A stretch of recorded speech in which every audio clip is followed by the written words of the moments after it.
This is the 6th ranked collegiate team in the country, the University of Kentucky.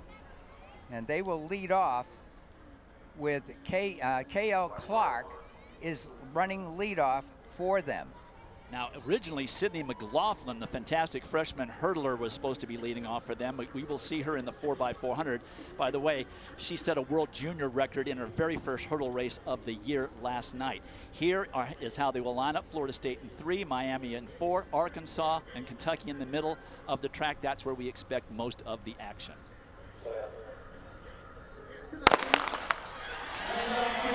You cannot stress how important the baton passes are. Pretty even first leg with Kentucky out a little bit ahead. Texas running well on the outside as well with the white shorts and the orange, burnt orange top. I got to tell you, that looked like Sydney McLaughlin on the leadoff to me, and had a shaky pass in the second pass. Now it is Kentucky and Tennessee battling it out, with Arkansas trying to make a move on the inside. For Kentucky, it is going to be Kiana Gray on the anchor, and she has a couple of meter lead. It's Gray for Kentucky.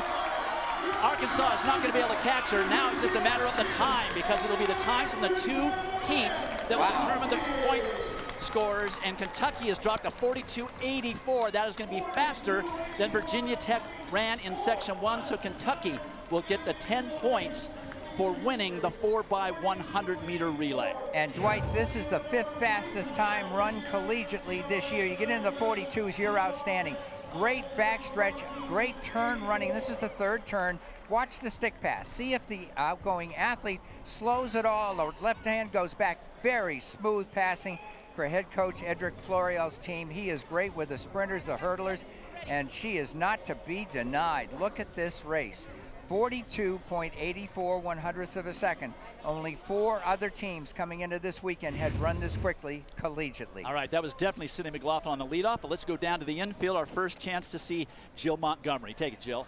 Dwight, thank you. It was Sydney on the leadoff. Stick passing, so important in a 4x1. How do you assess that was? I think, you know, she didn't hear me when I said it the first time. We could have got it a lot faster, but I think it was good for a first time, first 4x1. So I'm really happy with the time we ran. So. It being a relays meet only, how much more mental did you guys bring into this race? You know, it's just a team effort, all of us putting our minds together, doing it for the girl that's going to run behind you. So it's just really great to be able to come out here with my team and take a break from the individual events and being able to run with them. Congratulations. Thank you. Texas is a scratch in lane 1. Arkansas in 2, Miami, then Florida. Kentucky and Baylor in the middle of the track. They are 1st and 2nd in points.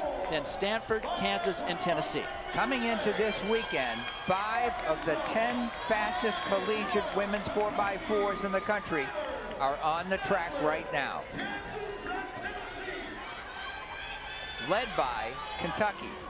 And their 4 ladies, with the help of a very fast leg from Sydney McLaughlin, averaged 51.7 seconds when they ran under 3 minutes 27 seconds for the 4x4 and lead the nation. And right now it is very close. I would say Kentucky maybe has a slight lead, but Florida is also right there. Let's see who hands off first. It's Florida. Terrible pass by Baylor. So it's Florida and then Kentucky, and then on the inside it looks like it could be Arkansas, currently in 3rd. They will break for the pole. Arkansas really making a move on this 2nd leg. Sydney Davis. And then there goes Florida. And Kentucky takes it back. That is, for Kentucky, Jasmine Camacho-Quinn, their star 100-meter hurdler, who can also do it all the way up to 400.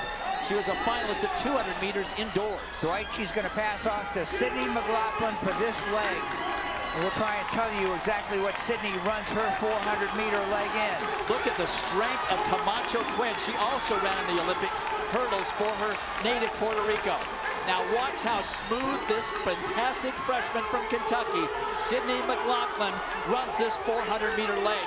It hardly even looks like she's moving, yet she'll just keep pulling away and leaving people in her wake. I watched her practice her hurdles training on Thursday, and it was a sight to behold with her coach, Edric Florial, how smooth she was over the hurdles. They've got their steps really down, and her speed training has gone extraordinarily well. She's already run 50 flat 07 open early in the outdoor season after an incredibly successful indoor season. That's Sharika Barnett from Florida, not making up any ground whatsoever on McLaughlin. Barnett, a star in her own right at 400 meters. I can't wait to see this split for McLaughlin. She has definitely extended the lead for the Wildcats. Under 50 seconds, in my opinion. Probably. She hands off to K.L. Clark. 49-47 for Sydney McLaughlin, and she looked like she was jogging. We've gotten used to what she looks like when she's running hard. And Barnett ran 50.86 seconds. Outstanding time for Florida. So K.L. Clark on the anchor for Kentucky. For Florida, Nikki Stevens.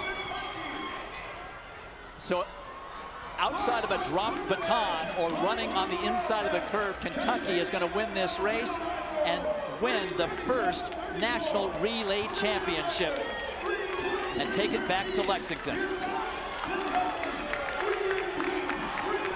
K.L. Clark with a huge help from Jasmine Camacho-Quinn, and the fantastic Sydney McLaughlin wins it unofficially 3:27 flat. Corrected to 3:27.07. And again, coming into this weekend, that's the second fastest time in the country collegiately. They have the first one. 3:26.92 seconds. It's a replication of what has occurred in the past for Kentucky. They are really mounting a serious offense of the SEC championships on the women's side, but more importantly, in June, potentially the NCAA championships with their hurdle crew and Sydney McLaughlin. Here are the final results. A runaway for Kentucky, a 4-second victory over a very good Florida team. Stanford ends up third in that race. The first 7 teams ran under the fastest time from the first section. Here's the handoff from Camacho-Quinn to McLaughlin. And she ran 49.47. That may be the fastest she's ever run a relay leg. If not, she's right on top of her best time ever. And she did it smoothly and ran well.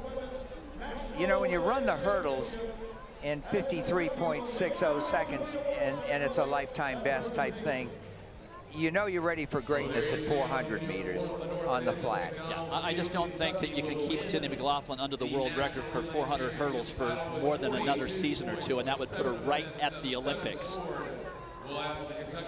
What a career she's already had, what a career she has ahead of her, and it's a runaway by Kentucky, 42 points to Arkansas, the hosts 28. Baylor right there in third place at 26, and then a lot of teams right there in the high teens. A very successful team effort by the Kentucky Wildcats as they win the inaugural National Relay Championships on the women's side.